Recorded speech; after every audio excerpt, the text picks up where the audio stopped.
मेरे प्यारे दोस्तों, आप सभी का स्वागत है आपके अपने चैनल सतीश स्टडी पॉइंट पर। तो मेरे प्यारे दोस्तों, मैंने कुछ परसेंटेज को आज यानी कि लगभग सभी परसेंट वैल्यू को मैंने आज हटा दिया है। मैं सोचता हूँ आपने उन पर प्रैक्टिस की होगी और आपको वो अच्छी तरह याद होगी। आज एक नए कॉन्सेप्ट की तरफ बढ़ते हैं बिना किसी देरी के।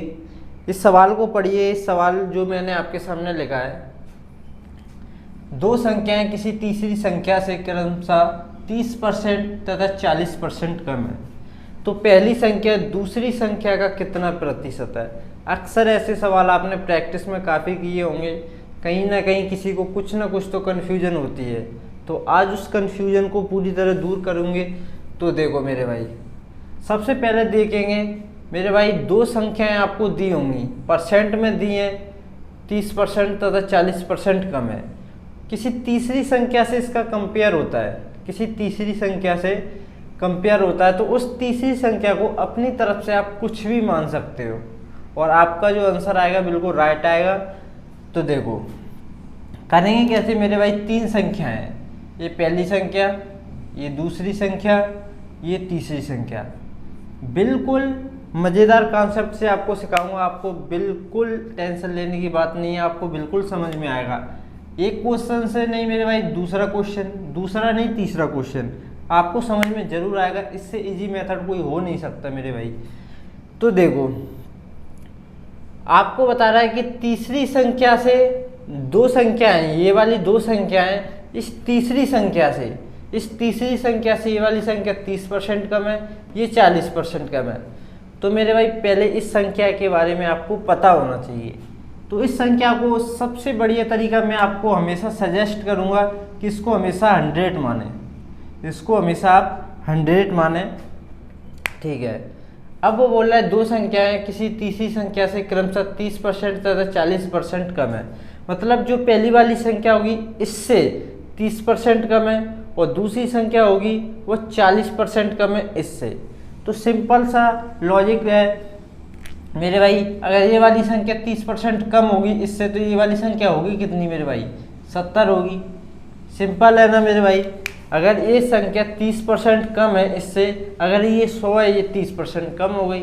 ये 40% कम है मेरे भाई, 40% कम है किससे, इससे 40% कम है, तो मेरे भाई होगी कितनी ये वाली संख्या, 60। जभी तो 40% कम होगी। सबसे पहले आपका काम रहता है मेरे भाई इस लैंग्वेज को समझना। इस लैंग्वेज को जो पढ़ के समझ गया मेरे भाई, तो उसके लिए ये कैलकुलेशन, इस डाटा को बनाना बिल्कुल इजी होता है। तो देखो अब आगे क्या कह रहा है हमारा क्वेश्चन। तो पहली संख्या दूसरी संख्या का कितना प्रतिशत है, ये आपके सामने पहली संख्या है, ये वाली संख्या दूसरी संख्या। और इस टाइप के सवाल, इस वाली लैंग्वेज को देखो, पहली संख्या दूसरी संख्या का कितना प्रतिशत है। इस वाले कॉन्सेप्ट पे हमने कल दिमाग लगाया था कि इस तरीके के सवालों को किस तरीके से किया जाता है, परसेंट वैल्यू हम कैसे निकालते हैं। चलो तो बताता हूँ मेरे भाई। पूछ रहा है पहली संख्या दूसरी संख्या का कितना प्रतिशत है, तो मेरे भाई एक संख्या बटे में लिखोगे, एक ऊपर लिखोगे और परसेंट निकालने के लिए 100 से गुणा करोगे। ये अपना कॉन्सेप्ट रहता था ऐसे सवालों को करने के लिए, जो यहाँ से आता कि लैंग्वेज है। तो बटे में वो वाली संख्या लिखते थे मेरे भाई जिसके साथ का आता है, से आता है, जिससे आता है। ये आपको याद होना चाहिए मेरे भाई। मैंने आपको बताया जो स्टूडेंट रोज का काम रोज करता है वो आगे बढ़ता है, ठीक है। तो देखो दूसरी संख्या का कह रहा है, का किसके साथ आ रहा है, दूसरी संख्या का। मेरे भाई ये देखो दूसरी संख्या का, यानी कि दूसरी संख्या कहाँ आएगी, बटे में। तो दूसरी संख्या कौन सी मेरे भाई, ये दूसरी संख्या कहाँ आएगी, बटे में। और परसेंट निकालने के लिए क्या लगाते हैं, 100। और पहली संख्या कहाँ आएगी, ऊपर। यहाँ तक किसी स्टूडेंट को दिक्कत है तो वो कमेंट करके ज़रूर बताए। सिंपल सा है, ये सब कॉन्सेप्ट हमने कल पढ़ा था, ठीक है। तो बस परसेंट निकालना है तो अब सिंपल कैलकुलेट कर लो। आप क्या करोगे, एक जीरो से एक जीरो काट दो और ये हो जाएगा 700, ये हो जाएगा 6। सिंपल, 6 कम 6 1 बचेगा, 6 कम 6 4 बचेगा, 6 36, ये फिर 4 बचेगा और छकनक 36, कितना शेष बचेगा मेरे भाई 4 और ये 6, ये 2, ये 3, ये हो जाएगा 116 सही 2/3%। कितना हो जाएगा 116 सही 2/3%। ठीक है, तो ये एक कॉन्सेप्ट था जो आपको समझ में आ गया होगा। ऐसे 2-3 सवालों पे कंटिन्यू एक जैसे सवालों पे प्रैक्टिस करते हैं मेरे भाई, तो आपको बहुत बेहतरीन तरीके से समझ में आएगा। तो देखो मैं इसका थोड़ा डाटा चेंज कर देता हूँ, बाद बाकी लैंग्वेज यही रहेगी। ठीक है, तो देखो मेरे भाई बस ये चेंज किया है मैंने, बाद बाकी लैंग्वेज वही लिखी है। ठीक है, दो संख्याएं किसी तीसरी संख्या से क्रमशः 50% तथा 60% कम है, तो पहली संख्या दूसरी संख्या का कितना प्रतिशत है। तो मेरे प्यारे स्टूडेंट्स, सबसे पहले आपको जिस संख्या से कंपेयर कर रहे हैं उस संख्या को 100 मानो और बाद बाकी ये वाली संख्या ऑटोमेटिक आप निकाल लोगे। किस तरीके से मैं आपको बताता हूँ। मैंने इसको 100 माना तीसरी संख्या को, तो वो बोल रहा है दो संख्याएं किसी तीसरी संख्या से क्रमशः 50% तथा 60% कम है। तो मेरे भाई अगर ये 50% कम है, अगर ये संख्या 100 है, इससे 50% कम है, तो ये संख्या 50 बचेगी मेरे भाई, बचेगी या नहीं बचेगी। अब दूसरी संख्या इस संख्या से 60% कम है मेरे भाई, 60% कम है, तो ये संख्या कितनी बची 40, तभी तो 60 कम होगी। देखो 60 कम है या नहीं है, बिल्कुल है। यहाँ तक किसी स्टूडेंट्स को कोई प्रॉब्लम है तो वो बिल्कुल बता सकता है मेरे भाई। अब ये वाली लैंग्वेज, इस लैंग्वेज पे हमने कल पूरे वीडियो में इसी लैंग्वेज पे काम किया था। पहली संख्या दूसरी संख्या से कितने प्रतिशत ज़्यादा है, कितना प्रतिशत है। तो ये पूछ रहा है पहली संख्या दूसरी संख्या का जिसके साथ वो बटे में, दूसरी संख्या के साथ है 40 बटे में, और पहली संख्या का परसेंटेज पूछ रहा था, पहली संख्या ऊपर, और परसेंट निकालने के लिए हमेशा क्या करते हैं मेरे भाई 100 से गुणा। ठीक है, अब देखो 0 से 0, 4 से काटोगे 25 और 25 पंजे 125। ठीक है, तो पहली संख्या दूसरी संख्या का कितना परसेंट है मेरे भाई 125%। चलो अभी भी किसी स्टूडेंट को कोई भी प्रॉब्लम होती है तो मेरे भाई एक सवाल और लेते हैं। ठीक है, तो मेरे प्यारे स्टूडेंट्स ये सवाल पढ़िए, लैंग्वेज वही है, डाटा थोड़ा यहाँ पे चेंज किया गया है, 30% 60% कम है, बाद बाकी वही। अब हमने 2 सवालों पे प्रैक्टिस कर ली है मेरे भाई, तो हल्की सी गति बढ़ाएंगे अपने मेथड्स की। ठीक है, तो देखो 100% इसको मानोगे, ये वाली 30% कम है, ये वाली 70% कम है, तो ये देखो अगर ये 30% कम है तो ये कितनी आएगी 70, अगर ये 70% कम है इससे तो ये कितनी आएगी 30।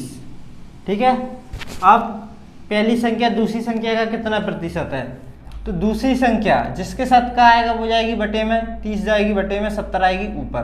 परसेंट निकालने के लिए हमेशा 100 से गुणा। ठीक है, देखो 1 0 से 1 0 ये हो गया 700, ये हो गया 3, तो ये हो जाएगा आपका 3 दूनी 6, 1 बचेगा मेरे भाई, 3 तरक 9, 1 बचेगा, 3 तरक 9, 1 बचेगा, 1 ऊपर शेष बटे 3, ये आ जाएगा 233 सही 1/3%। ठीक है, यहाँ तक किसी स्टूडेंट्स को कोई भी प्रॉब्लम है मेरे भाई तो बिल्कुल कमेंट करें, आपकी सॉल्यूशन, आपके जो भी प्रॉब्लम है उसका सॉल्यूशन किया जाएगा। ठीक है, अब थोड़ा सा एक डिफरेंट कॉन्सेप्ट आपको थोड़ा सा बता देता हूँ। तो मेरे प्यारे स्टूडेंट्स ये देखो, ये वाला कॉन्सेप्ट आपका फिनिश होता है और इस पे अच्छे सवाल नहीं बनते, बस इतना ही रहता है, तो आप बिल्कुल कर लोगे। ठीक है, एक नए कॉन्सेप्ट सीखने से पहले इस बात को पहले अच्छी तरह समझ लो।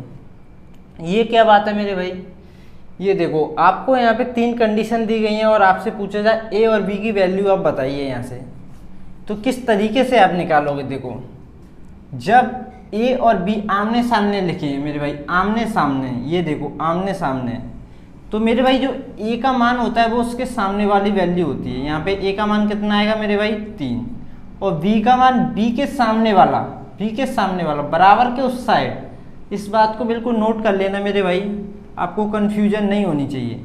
तो बी का मान कहाँ जाएगा 2, ये तो ये वाली कंडीशन। इस वाली कंडीशन में ए और बी का मान इस तरीके से आप निकालोगे। ए का जो मान होता है वो बराबर के इस साइड वाला होता है। इस साइड जो वैल्यू लिखी है ना, वैल्यू 1 2 3 4 जो भी जितना भी नंबर लिखा है वो, और बी का जो वैल्यू होगा मेरे भाई इस साइड बराबर के इस साइड जो 1 2 3 जितनी भी वैल्यू लिखी है वो। ये एक कंडीशन होती है। दूसरी कंडीशन इस तरीके से। तो मेरे भाई ए और बी की वैल्यू बताओ। तो अभी बताया मैंने ए का जो मान होगा मेरे भाई सामने वाला है, ए का मान यहाँ पे कितना होगा 3 और बी का मान यहाँ पे कितना होगा 2। ये दूसरी कंडीशन होती है। तीसरी कंडीशन ये, तीसरी कंडीशन ये, इसमें क्या रहता है ए और बी सामने है लेकिन वैल्यू इनके सामने नहीं, इनके नीचे लिखी है। ठीक है, जो नंबर लिखे हैं इनके नीचे लिखे हैं। तो ए की जो वैल्यू होगी इस कंडीशन में नीचे वाली, इस कंडीशन में नीचे वाली, बी की वैल्यू बी के नीचे वाली। तो यहाँ पे ए का मान क्या होगा मेरे भाई, ए का मान 3 और बी का मान कितना होगा 2। यहाँ तक किसी स्टूडेंट्स को कोई प्रॉब्लम है तो बता सकता है। एक बार और बताता हूँ मैं। ये 3 कंडीशन आपके सामने आएंगी और यहाँ से आपको ए और बी की वैल्यू निकालनी पड़ती है, जहाँ से हम सवालों में इसका यूज करते हैं। तो होगा क्या मेरे भाई, ए और बी इस तरीके से मिल सकते हैं आमने सामने। तो क्या करोगे, ए के सामने जो वैल्यू लिखी होगी नंबर में वो ए का मान होगा और बी के इस साइड सामने वो बी का मान होगा। ठीक है, दूसरी कंडीशन इस तरीके से मिल सकती है, ए और बी अपोजिट में मिल सकते हैं। ठीक है, और नंबर सामने। तो क्या होगा, ए के सामने वाली इसमें भी ए का मान, बी के सामने वाली वैल्यू बी का मान। तीसरी कंडीशन होती है ये वाली, जिसमें ए और बी तो आमने सामने होते हैं लेकिन आमने सामने कोई नंबर नहीं होता है, नंबर होता है अपोजिट यानी कि नीचे। तो इसमें क्या होगा, जस्ट नीचे वाला उसका मान होता है। ए के नीचे वाला, ए के नीचे कितना है 3, तो ए का मान कितना हो गया 3 और बी के नीचे कितना है 2, यानी कि बी की वैल्यू हो गई 2। तो इस तरीके से ए और बी की वैल्यू फाइंड करके हम सवालों में यूज करते हैं। तो ये छोटा सा कॉन्सेप्ट आपको समझ में आ गया होगा। तो मेरे भाई देखो अब क्या करते हैं। तो देखो मेरे भाई, मेरे स्टूडेंट्स, इस बेस पे मैंने एक सवाल दिया आपको। सवाल क्या है, ए का 80% बराबर है बी के 50% का। तो आपको बताना है बी बराबर ए का x%, कितनी वैल्यू आएगी, इसका आपको सॉल्यूशन निकालना है। तो यहाँ से जो इक्वल में जो दिया है यहाँ से आप ए और बी की वैल्यू क्रिएट करोगे। ठीक है, ए और बी का मान निकालोगे किस तरीके से मैं आपको बताता हूँ। तो देखो ए का 80%, ए का 80% कैसे निकालोगे, 80/100 बराबर, यहाँ पे बी का 50% कैसे निकालोगे, 50/100 बराबर का साइन है ये। ठीक है, तो 100 से 100 कटेंगे, यहाँ पे नीचे 0 से 0 काटोगे तो बन के क्या आया मेरे भाई 8A 5B। ये कंडीशन आपके सामने आ गई। ये वाली कंडीशन कौन सी है, फर्स्ट वाली। ये देखो यहाँ से ए और बी की वैल्यू कैसे निकालोगे मेरे भाई, यहाँ से ए का मान आ जाएगा आपका, क्या आएगा, ए के सामने वाला जो वैल्यू है 5, बी का मान कितना आएगा मेरे भाई, बी के सामने वाली वैल्यू कितनी है 8, ए का मान आया 5, बी का मान आया 8। आपको निकालना है इसका सॉल्यूशन। तो मेरे भाई सिंपल क्या करोगे, बी की जगह बी का मान रखो, ए की जगह ए का मान रखो, एक्स की जगह एक्स और परसेंट की जगह 100, बाद बाकी सॉल्यूशन करो और आपका तुरंत आंसर आ जाएगा। ठीक है, कैसे, देखो बी की जगह कितना 5 रखोगे, सॉरी बी की जगह 8 रखोगे, ए की जगह 5 रखोगे, का की जगह क्या लगाओगे इंटू, एक्स की जगह एक्स और परसेंट की जगह 100। ठीक है, 5 से इसे काटोगे, 5 दूनी 10 0 और इसे इससे करोगे मेरे भाई तो कितना हो जाएगा इसका इसमें गुणा, 8 दूनी 16 160 बराबर x। तो x की वैल्यू कितनी आएगी मेरे भाई 160%। ठीक है, तो ये आपका आंसर हो गया। ठीक है, परसेंट में वैल्यू निकालिए ना, x का जो भी है, a का 60% 160%, x की वैल्यू कितनी है 160%। तो मेरे भाई इस तरह का कुछ कॉन्सेप्ट आपको सीखना है आगे, तो उस पर हम प्रैक्टिस करेंगे नेक्स्ट वीडियो में। ठीक है, ये थोड़ा सा कॉन्सेप्ट आपको मैंने बता दिया। तो मेरे भाई मिलते हैं नेक्स्ट वीडियो में। Thank you.